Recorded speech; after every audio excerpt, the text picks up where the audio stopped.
adventure racing is quite a niche sport to begin with, so it's not like there's a lot of money in it. And I want to clarify, it's different than like obstacle course racing, which a lot of people often call like adventure racing. The kind of adventure racing I did was really like a wilderness triathlon. So it's generally long distance, off road, off trail sometimes, courses where you're trekking, you're mountain biking, kayaking, mountaineering, etc. Sometimes over days. I've done races that are 10 days long, nonstop.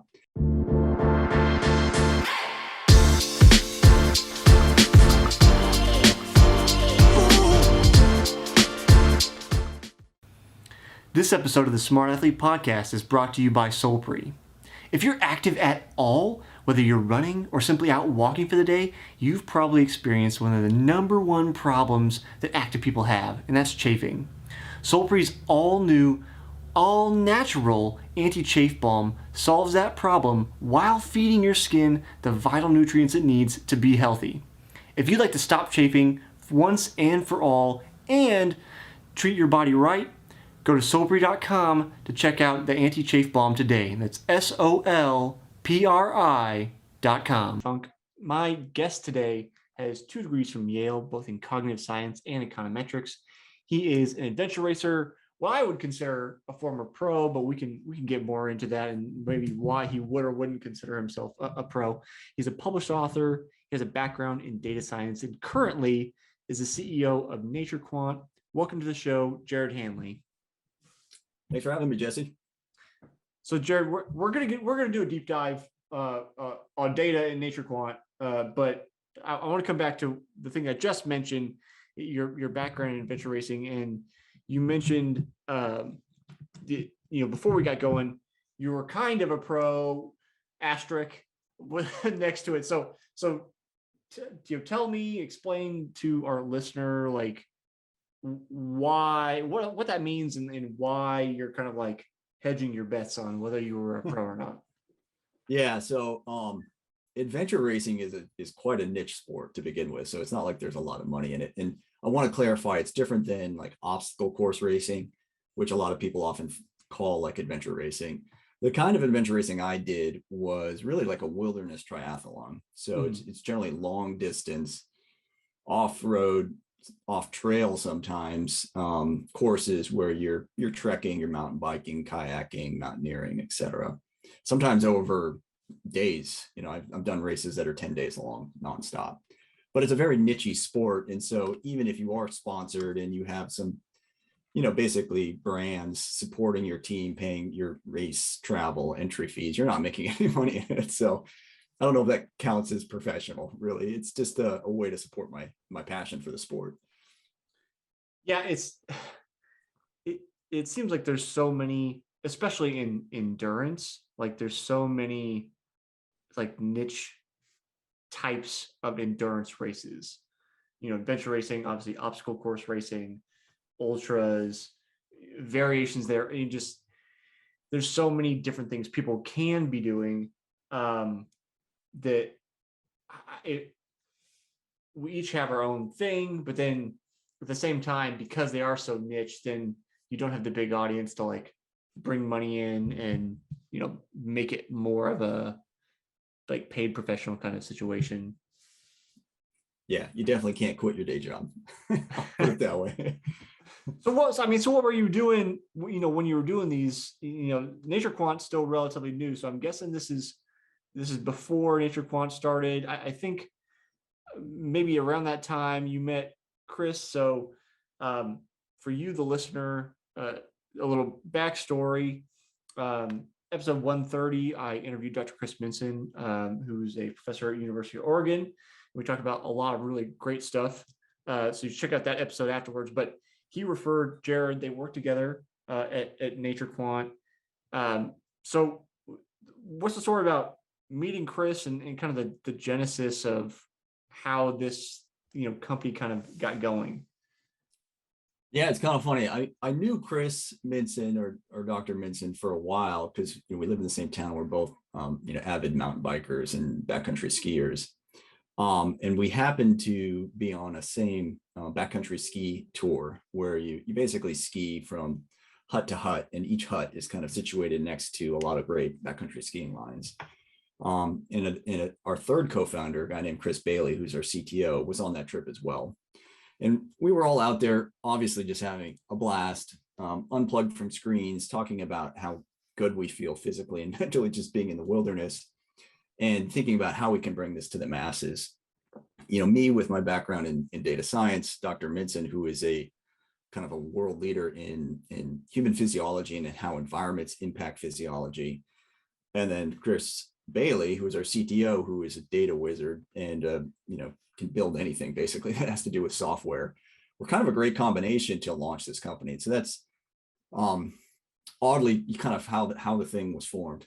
Really, it stemmed from our shared passion for the outdoors and our desire to bring it to the masses, and thinking technology was the way to do that.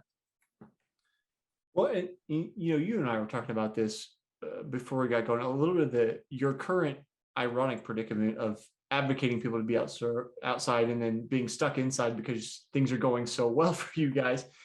So I have to give a little bit of a hard time and say, are we going about this backwards? Because you trying to use technology to tell people to stop using technology. So I'm like, yep.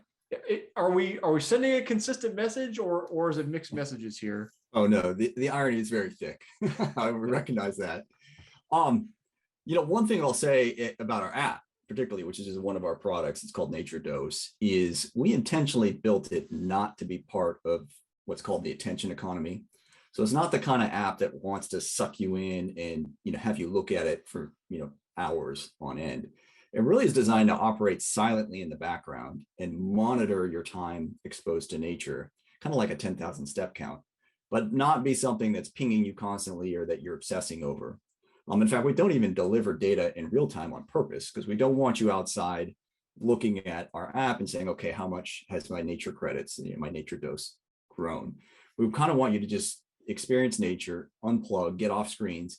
And then at the end of the week, we've monitored it. We can tell you, have you met your goal or not? Should you try and get outside more, et cetera. And beyond that, we feel like there's this, it's important to quantify things, just for research, but I think also to motivate behavior. There's this notion called the Hawthorne Effect, which is if you know that something's being tracked, you will optimize it and you'll change your behaviors around that. Mm-hmm. So even if you never open our app, you just know in the back of your mind, hey, I'm actually thinking about my time outside, my time in nature, and it's being tracked. Hopefully that's enough to motivate you to get outside a little more often. So we're doing our best to, kind of navigate that irony that we're using technology to get people really off screens and unplugged. But it's still there. Obviously, we've built an app to tell you to stop using apps and go outside. So, I mean, if you're not using what I'll refer to as like the evils of modern technology, all of the tricks of the trade that we know about that like grab people's attention and keep them hooked. And, we're talking about dopamine before we got going, like all the little like dopamine pings in our brains that make us keep wanting to come back for more, like it's a slot machine. If you're not using that to keep users engaged, how do you keep them engaged? Or do you take a more laissez-faire approach where you go, I don't care whether they're engaged, like as long as we get them outside? Well, I think we look at it a little differently. I think our concept is new, although it's very, very old. And I'll explain that in that I think you could go back thousands of years and people have, you see all these references about like the magic airs of the mountain or how parks are the lungs of a city. I think people have always known that it's good for you to go outside and go for a walk, right? It's good for you to go sit under a tree. I mean, that's nothing new, but we've kind of lost that in the last 30, 50 years as technology has grown, urbanization has grown. We're all inside now in front of screens 12 to 15 hours a day. So we've kind of, I think, forgotten that one important part of our health is to expose our bodies to these various environments, which includes being outside. And so it's kind of a reminder that that's important. And so we are using technology to do that because simply that's what people are interfacing with. I mean, everyone's looking at their phone all the time, and it's very hard to get people to pay attention to anything. And so to educate them around this concept, we felt like you got to go through the phone. For better or worse. If you got a better idea, we're all ears, but we felt like that's how we can have the most impact. I wish I had a better idea, then I could be the fourth, but I don't know that I do. I don't know that I've got the skills to come on and contribute anything with you guys, unfortunately. Um, no, it's just this, the whole situation is just amusing to me where, we are so, it is so simple on the face of it, right? Where you're like, go outside and enjoy nature. Like the objective isn't hard. I mean, correct me if I'm wrong. The objective isn't hard, but changing behavior is difficult because, like the forces that shape our behavior are in part personal. Like I can personally choose not to engage with social media. However, if I want to engage with certain companies, maybe they only engage on social media. So that kind of forces me into that avenue if I'm interested in those companies. Or, with the pandemic, everybody being told to work at home, and now we're on Zoom. Now we can't have face-to-face meetings. And obviously that's kind of, as things, are, transitioning a little bit right now, that's becoming less of an issue. But there are certain things outside of our control that force us into these uses of technology, whether we like it or not. Yet we also know all that time is not necessarily the best time for us. Yeah, yeah, that's absolutely right. And I would say, there's one thing that we're observing further. There is just a growing body of scientific literature demonstrating these connections between positive mental and physical outcomes and time outside exposed to nature, and a growing lack of use of those elements as a health tool, really. I mean, we have data now on a lot of users, and people just aren't getting outside. 99% of their lives are indoors. Whereas we see, there's dozens of papers coming out every quarter about, go sit in a park and your stress hormones go down. Go sit in a park and your blood pressure goes down. Like, all of these things are becoming more and more validated from a scientific standpoint, but becoming less and less used from a public behavior standpoint. And so there's this growing gap that we recognized, and we wanted to counter that or correct that in some way. So that's really, our mission. So as I understand it, and I know you're going to correct me, which is kind of the point, you're trying to put numbers to our time spent outside. Like I said before, the goal is simple of go outside, but what does that mean? And sometimes I think, it's easier for people to latch onto something when it's a number, right? We've seen, although I've had different guests say different things, there's, like trackers now to say, oh, you had this kind of sleep and you recovered this much and it's this number. We want to quantify everything. Is that simply the reality of, like you said, the technology we use, we're so used to, what does the data say? How does it tell? Instead of being this intuitive sense of, I feel well, it's, what is my phone or what is my app telling me about my exposure? Is it coming from that standpoint that you're like, we have to put a number on it? Yes, we definitely need to put a number on it, unfortunately, because we are studying it. And in fact, you mentioned all those other things like sleep quality, readiness state that all these other devices are delivering. We are going to correlate those things with our nature exposure calculations to optimize what kind of nature you need to expose yourself to and how often.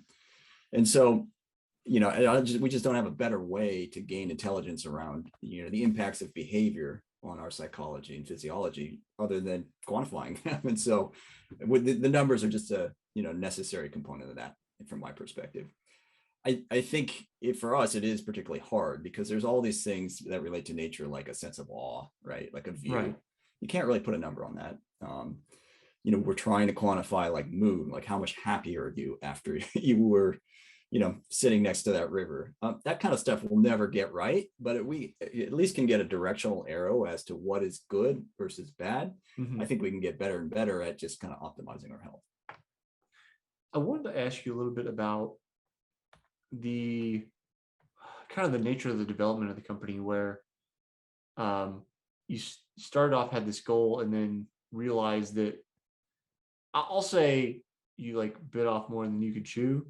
Not in the sense that you couldn't actually do it, because you have, but just that the scope of the project got bigger when you realized, oh, we actually need to quantify like put a score to basically all landmass as what is good, Yeah. what's good or bad about this area, and then which to me seems like our gargantuan project, let alone for 3 people to accomplish. So can you talk a little bit about how that developed, and then Yeah. what approach you took to actually do that Yeah. quantifying? Well, we started with 3 people. We're a much bigger team now. Right. So maybe I'll back up. So we've been talking about this app, Nature Dose, but behind the app, and actually a whole other product line is called Nature Score. Okay. And what that is really scoring the quantity and quality of nature for a static location. So, say you give me your house address, I can draw a radius around your house. I actually pulled it up. I was going to ask you about that. Yeah. We'll get that Okay. here in So a there you second. go. So that's Nature Score. So what we did is we mapped all the natural elements so far in the US down to about every 10 meters gridded. And so we have this, Google Maps for nature, if you will, of Mhm. all the natural elements. We know where the trees are and the parks and the bodies of water. We know impervious surfaces. We know like the densities of highways, the building footprints, things like air pollution, noise pollution, light pollution. And so we have this big body of data telling us what nature is where, roughly. And then we pull in other data sets. So like if we know population health by location, right? So where there's a higher or lower incidence of cancer rates or heart disease, asthma, we can run a machine learning process between those 2 data sets that bubbles up into an algorithm that says this combination of elements is the most predictive or most tightly associated with longevity. And so that's how we kind of create that nature score. I agree. There's way too much data. It's too overwhelming and too complicated to factor in all these elements without new modern machine learning processes and big data. Mm-hmm. But now we can build this nature score, which is very predictive of positive health outcomes. So it's telling us that these natural elements that we can calculate remotely using remote sensing are supportive of health, because we repeatedly see better health outcomes when they're present, regardless of all the other covariates we throw at it. And when I say covariates, that's things like the average population health or income level or education level, or those other factors that may be influencing health. So you hold those other factors constant, you just look at the variation in nature elements, and you repeatedly see better health outcomes when, for example, you have big trees or you're near a park, that kind of stuff. And so I'll use myself as an example. So I pulled up my address, which I won't disclose here, but my address has a nature score of 88.7, which is a little surprising to me. We do have lots of large, old, very mature trees, which most of them are actually probably approaching 100 years old at this point. So I assume that probably helps. And we've got little parks throughout the various neighborhoods near me. But I also there's also, the way Kansas City is laid out historically is in blocks. So there's lots of street traffic almost no matter where you go. And I feel like that's a detriment. So that's why I was kind of surprised that it was as high as it was. So is it obviously, you just mentioned there's way too much data to try to do it kind of manually. But as a rough sketch, is it the trees that are really helping me here in bringing that score up as a guess? I would have to see your environment. I Right. will say live vegetative biomass, meaning trees are generally the largest component that we're considering, is one of the most influential factors. Okay. So if you look at like a desert or even a beach, which is sand, or like a frozen tundra, right? All those things are nature. I mean, there doesn't have to be any human modification, but you won't see the same kind of health supporting outcomes. And so I assume your neighborhood probably has a lot of, live vegetative biomass. That's why you're probably getting a higher score than you would expect. Yeah. We can talk about it a little bit after we're recording and give you some more details, but what I want to get away from, the nature score is amazing and we're using it in a lot of research. I think it's a very powerful tool, and it allows us to do kind of retroactive studies where we know the health outcomes by location and we can examine what's there. But what I think is really important is changing behaviors, as we discussed, and that's where the app comes into play. Even if you live in an area, say you live in Manhattan, right, and you have a really low nature score, I can tell your nature score is going to be like below 20, probably below 10. But if you get into Central Park 2 or 3 times a week, you are getting an adequate nature dose. So you have the tools at your disposal to, optimize your health, even if you don't happen to live in the most nature-rich environment. So I think I saw something about 120 minutes a week of exposure being your like ideal time. Is that correct? Well, there is some consensus around 120 Okay. minutes, which was largely based on a single survey done in the UK. Okay. Which showed that individuals who got that amount of kind of outdoor time per week had markedly better health outcomes. But I would say the jury's out. There's really no like definitive understanding as to how much time you need to spend around nature each week. I can say more is better. And I also spending like longer sessions. So if you can do 20-minute sessions, that seems to reduce your cortisol levels more, which is a stress hormone, than just going out for 5 minutes on say from your car to the store, whatever. Having a designated 20-minute session seems to be more impactful, but we don't know. And that's one thing we're studying quite a bit, is what is the right dosage. There doesn't seem to be an upper limit, which is a good sign. If you want to get outside a couple hours a day, that's great. That doesn't seem to be harmful at all, but I can't tell you what the minimum is. So I say this a little jokingly, but so if we go to the extreme end, would that suggest that we should all like live in hobbit holes and then stay like have like community outside time where like we're all, instead of working in our houses, that we have like co-working spaces inside of a garden or something that we all go to? Is that where you're like trying to push us as a culture? So I'm going to geek out for a second, but if you look at kind of the curve of a lot of these studies where you get more and more time outside, you do see marginal improvement, but the slope of that curve gets flatter and flatter and flatter. Okay. So if you spend 2 hours outside, you get a lot of benefit. For that third hour, you still get benefit, but it's less. For the 5th, 6th, 10th hour, you get less and less marginal improvement. So at some point that curve gets flat, and it doesn't matter how much more time you're spending outside, you're not going to get anything material in terms of a benefit. So it's kind of like exercise, right? If you think about it, like it's great to get some exercise, but if you start exercising constantly, there's a point where there's no return to it. In fact, it could become neutral to harmful. So there is a limit. We haven't found it. I don't know what it is, but I imagine there's a limit. As you were describing that, I was like, I talk about this sometimes on the show I do by myself called Runner's High. We talk about running. There's this that curve of improvement goes through, like, if you work out or run 5 days a week, 6 and 7 days, assuming you get enough recovery, are still improvements, but they become like incremental. They're not near as much improvement as you get for the first 5 days. So it's like when people ask, should I run every day or whatever? It's like, well, it depends on your level, right? If you're trying to be the best in the world, probably you're going to run more days because you need those incremental improvements, but most of us don't. Yeah. Anyway, it's funny. So I actually think of nature exposure a lot like exercise. Okay. Because, what's happening when you go outside is you're stressing your body in various ways, just like exercise is a stress, and you respond by getting stronger. So when we're inside, we're in a pretty narrow band of temperatures, right? It's generally quite comfortable. You go outside, it can be hot, it can be cold. That's a stress.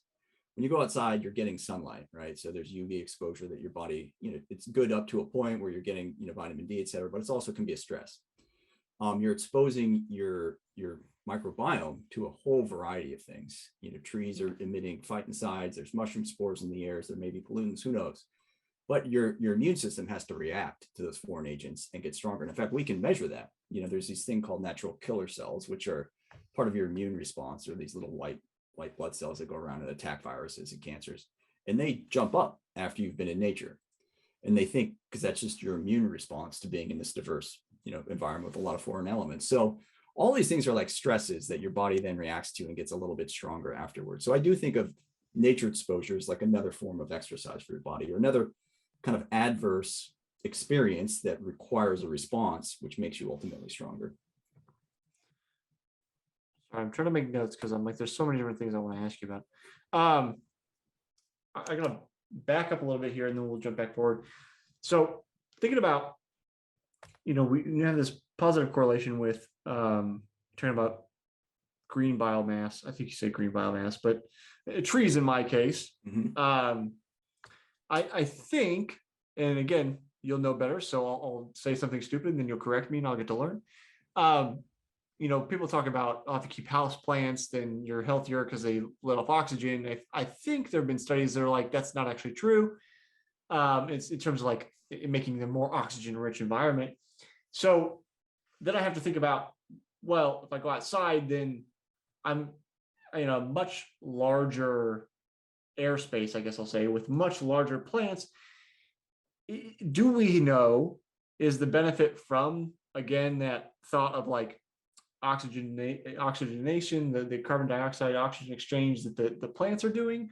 Or is it simply like I see green and thus my brain is happy? Like, do we have any idea what that effect is? So you kind of really summarized two large schools of thought around Okay. what's happening. One is, yes, it's direct physiological change, right? We're experiencing something physically and our body's reacting and we're getting all this benefit. The other is purely psychological, right? And we've studied that as well. And simply by looking at nature, whether it's a picture or a screensaver, also bestows benefits. So there is definitely a psychological component of us seeing nature, somehow liking it. There's this term of biophilia, like this innate love for nature. Mm-hmm. And we just feel better because of that. It lowers our stress, which also has a physical impact. So no one knows whether it's really just mental or physical or a combination of all those things. It probably is far more complicated than we know at this point. And I don't think anyone can tell you exactly what's happening. What we can see are the associations, right? Right. You give someone a view of nature and they're happier. You get someone to go sit in a park and their heart rate goes down. That we can observe repeatedly. Now, what is the mechanism that's causing all of that? We'll find out. I don't want to get too far ahead of ourselves. Humans are just so complicated. It's very hard to have confidence in any one thing. Well, so I know, like on the Nature Quant website, it talks about the various ways that you could take this data and apply it to different fields and things you could do with it. The first thing that I'm not sure, I just have to scroll back around here to see if it says anything. The first thing I go to is like, what's the complete opposite of that? And I think about astronauts and like they're inside, you know what I mean? Like they have to be inside.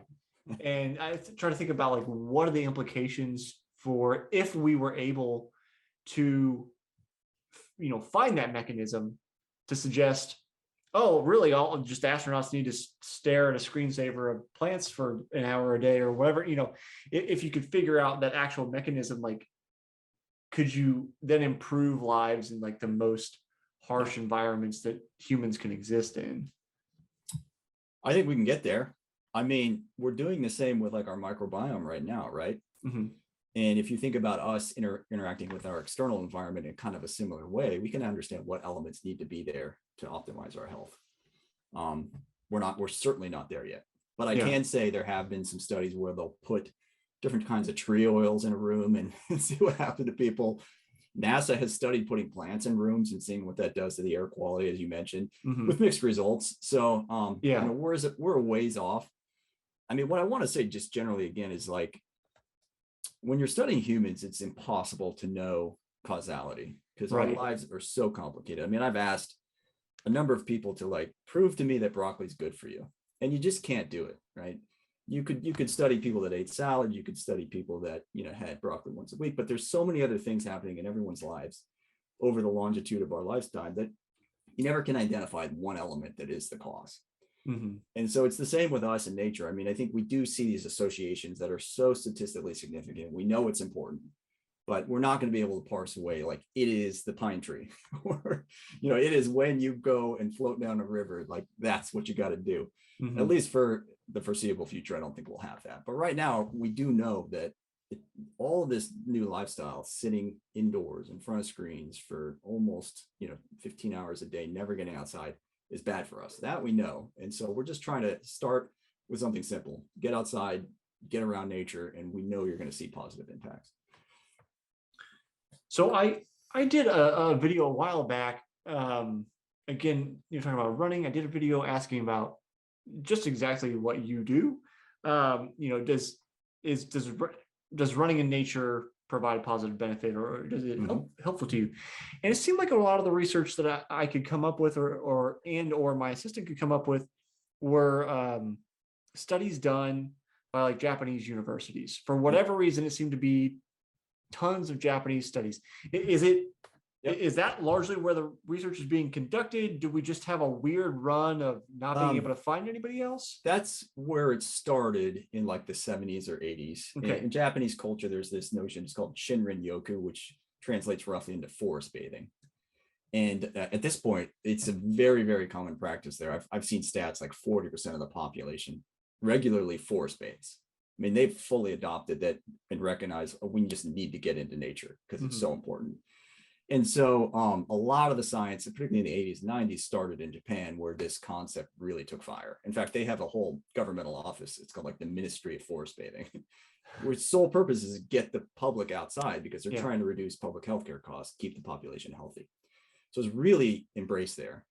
But what has happened, really in the last 20 years is the world has recognized, wow, they're onto something. Look at all this evidence. We need to take advantage of this as well. And the concept has grown broadly. I'd say in the States, we're pretty far behind, I think largely because our healthcare system is not single payer, right? We're all about getting people drugs, charging them to come visit the doctor, not giving them their own tools to optimize their health or preventative medicine broadly. But even in the US, things are catching up and people are starting to recognize how important this is. I know, I think this was before we were recording, we were talking about, you were telling me about studies that have been done on the effects of nature as we're talking about. Can you tell me a little bit about the things that we have studied that we can conclude, and I can repeat this because I'm sure it's going to get meaty. What are we missing? Do you think we should be working on next? Yeah. So I'll say historically, there's been kind of two types of studies. One is observational, right? So the biggest and the one I like to point to is a meta study. So it's actually an aggregation of about 10 other studies that looked at where people live and their proximity to green. So how much green is around their house. And I think in total, if you combine all the studies, it was like over 8 million individuals that they tracked, and they looked at relative greenness around their house. And they found for every 10% increase in greenness, there was a 4% reduction in all-cause mortality, regardless of what covariates you throw at it. So that's telling us very, very clearly that you prevent disease by living around nature, right? There's less premature mortality. So that's huge. And that's a big observational study. And there's been a ton of those looking at different things. There's also been a bunch of small interventional studies, and interventional meaning they'll take a dozen people, have, some of them sit in a park, some of them walk in a city, and then measure their mood, measure their biomarkers, measure their, cognitive performance afterwards. And they keep seeing that the group that sits in the park is happier, right? They have, better memory. They're, able to focus on things. Their blood pressure has gone down, as I mentioned. And the group walking in the city see none of those benefits. So those are all, that's great. And it's small scale, and the observational stuff is big scale. But what we don't have is tracking individuals over the course of their lives. Like throughout the course of a week, how are you behaving? And that's exactly what our Nature Dose app does. It now monitors your time inside, outside, and exposed to nature throughout the course of your life, not just for a 10-minute walk in the park. And so we'll really be able to see going forward, if we pair our data with health outcomes or other biomarkers or Fitbit watches or Oura rings, exactly what is the impact? Do we see that people that get outside are sleeping better? Do we see that their heart rate variability has improved? Maybe do we see that they recover from exercise faster? All of those things we will be able to study in depth, not just over a single intervention, but over the course of their life. It makes me wonder, you personally, I mean, you're a data guy, obviously, but I kind of wonder, like, given the nature and the emergency going by my house, if you can hear that. Yep. This may take a minute. This is a five alarm fire, apparently. All right. So given the mission of the company, it makes me think, I don't know if calling you a romantic is the right word, but it seems like you're trying to save humanity from itself. Like, is there a spirit of that, or are you just like, I just Yes. love the numbers? Well, I'm fascinated by both. I mean, I love numbers and I love nature. And so this is like the perfect combination for me. Um, yeah, there is definitely a sense that we can do a lot of good with this. It's hard to say. Like, you never like take a bite of something and it's just phenomenal. It's just delicious and you want to share it, right? Someone like me that has spent a lot of time outside and really received tremendous benefit from it. Physically, I feel great afterwards. Mentally, like I just get a clear head, like just pure energy. My most creative, most kind of I think productive time is after I'm outside. It's awesome, and I want to share that feeling with people. And so, it's just kind of like sharing, a delicious bite of something. You found something you think is important and great, and you just want the world to know about it. And I don't want to say that the world doesn't know about it, but I can see from all the data, demographic data, and the data now that we're collecting in our phones, really people are not using time outside. They're really not getting into nature as often as they could to optimize their health. So I do think there's a huge opportunity to improve things. Is it so like, we were talking about, our screen time and just the kind of confluence of all the different things that kind of force us into screen time in part, and then also, entertainment. It's I was just talking with my previous guest. She's an ultra runner. We were talking about ultra running being entertainment. Obviously, that's outside, but not everybody takes up an endurance sport or adventure racing as a form of entertainment. It's easier to pick up your phone and flip on social media and get on Reddit or YouTube or whatever it is. Um, Listen to a podcast like this one, a little more accessible. It, are we losing my train of thought?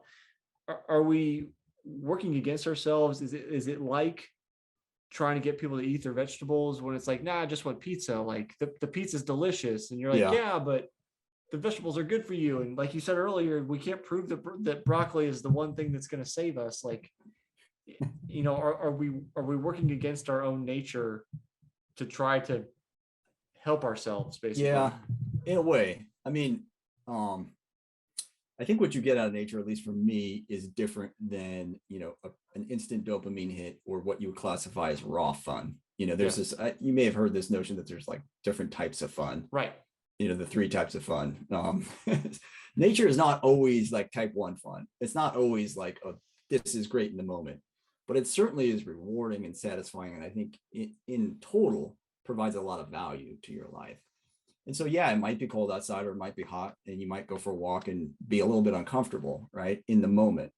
But afterwards, you feel a lot better. And so you have to be able to recognize that kind of more long-term vision that, oh, yeah, it kind of sucked when it was snowing on me, but now I feel great. I'm so glad I went outside. And so it's just a different aspect of fun or satisfaction or whatever you want to call it that nature provides. It's not on par with, playing a video game or, something that's instant. Mm-hmm. So is it really as simple as like recognizing, oh, I don't get outside much, and just downloading the app? Is it as easy as that? No, just like, dieting's not easy. Exercise is not Okay. easy. I think you kind of have to have the vision that, it depends what your goals are. Like if you're trying to just improve your health, like if that's important to you, this is one thing that you should consider, right? This is an aspect of managing your health that's important. So I think you can't create that intrinsic motivation just by telling someone go outside. They just have to create that on their own for whatever reason. I mean, we could build little badges and rewards into the app and do all those kinds of like, things to motivate people, but ultimately, I don't think those are permanent. Permanently, just someone needs to take ownership of like, I want to manage my health and I know this is a great way to do it. And here's a nice tool to do that. So those are the people that I think will probably have the most long-term success. Yeah. Now, maybe not. Maybe, I mean, we don't have like behavioral psychologists on our team. Maybe there's a better way to get people motivated. But right now, we're just kind of trying to educate and deliver useful tools so people can manage their time outside. Yeah. Well, I mean, my opinion, for what that's worth, motivation is so illusory. Like I used to believe when I was younger that like I had enough motivation that I could motivate anybody, which isn't true. I've come to the conclusion, at least for now, maybe I'll change my mind. It has to be started with the individual. Like they already have to have something going. I think of it like a fire. Like I can't light the fire for you, but I can help fan the flames. I kind of feel like that maybe that's the place of what you guys are doing. Like you can't make me be like, I want to spend time in nature. But if I do, then you can help like stoke that fire and help keep it going a little bit easier than maybe if I was just left to my own devices and I didn't know what to do. Yep. Yeah, I see that. I see it the same. And I think, again, given that we seem novel, which is again ironic, just raising awareness around it. If you're inside and then you go and you work out in the gym and then you're sleeping in at work and you're just never going outside, you are missing one aspect of managing your health. And so just making people aware of that. And I think one good way to do that is have them monitor it. Yeah. Jared, as we're starting to run down on time, I don't know if you listened to Chris's episode that I did with him. If you did, I asked a question of everybody for a whole season. Now, Chris was last season, I think. He was season 3, now you're season 4. So you get a different question than what I asked Chris. And I think this is prescient for you, especially because things are going well with Nature Quant. So this is a question because so many people don't do this. I wanted to focus on this year. And that is, how do you celebrate your wins? No, it's interesting. Besides going outside. Yeah. I mean, I could look at that as an individual or as a corporation. I think for me individually, I'm just excited about growth, right? So it's never really a win. It's just like an incremental step in something new, something better, something more efficient. And so maybe that's unfortunate because I'm never fully satisfied, but that's really how I celebrate it. It's like, okay, I have advanced. I know I'm clearly better than I was yesterday.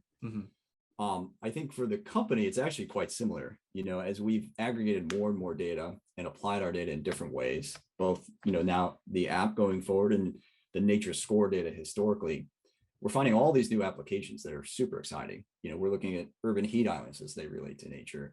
We have a university studying crime rates as they relate to nature.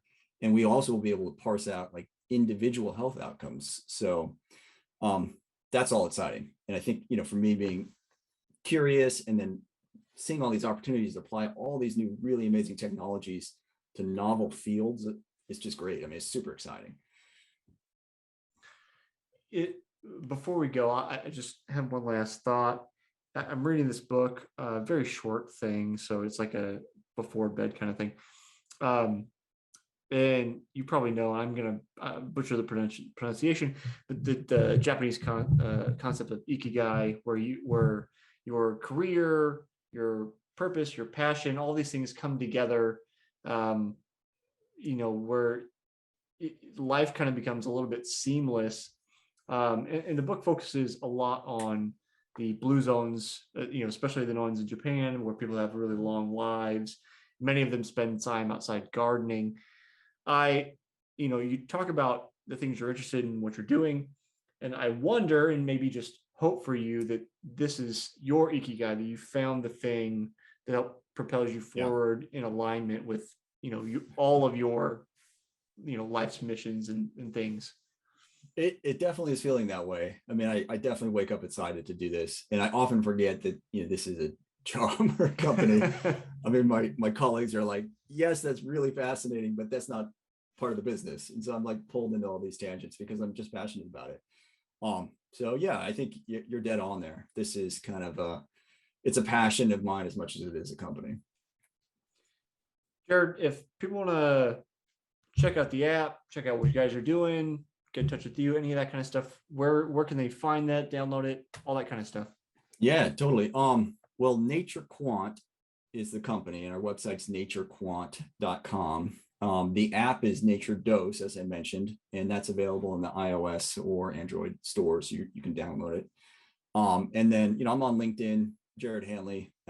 So if anyone wants to just reach out with some research ideas or applications of our technology, we're always excited to talk.